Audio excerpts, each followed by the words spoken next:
Тақырып сенсорлық қабілеттерді қолдау құралдары. Сенсорлық қабілеттерді қолдау құралдары ерекше білім беруді қажет ететін балалардың оқу процесін жеңілдетуге бағытталған. Бұл құралдар көру, есту және жанасу сияқты сезім мүшелерінің қызметін жақсартуға немесе олардың орнына альтернативті әдістер ұсынады.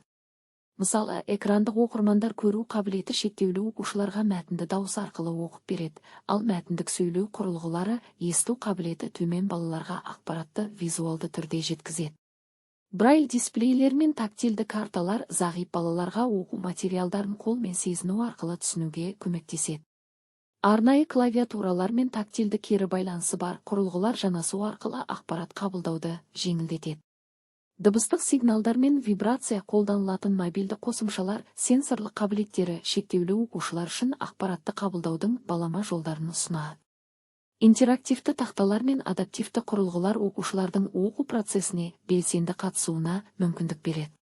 Виртуалды VR және кеңейтілген шындық AR технологиялары оқыту материалдарын оқушылардың жеке мүмкіндіктеріне бейімдеуге жағдай жасайды. Роботталған құрылғылар мен ақылды жүйелер білім беру процесін қызықты әрі интерактивті етіп, балалардың танымдық белсенділігін арттырады.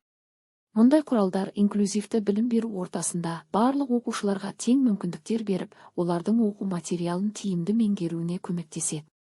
Қорытындылай келе, сенсорлық қабілеттерді қолдау құралдары ерекше қажеттіліктері бар балалардың оқу процесін қолжетімді, ыңғайлы және нәтижелі етуге ықпал етеді.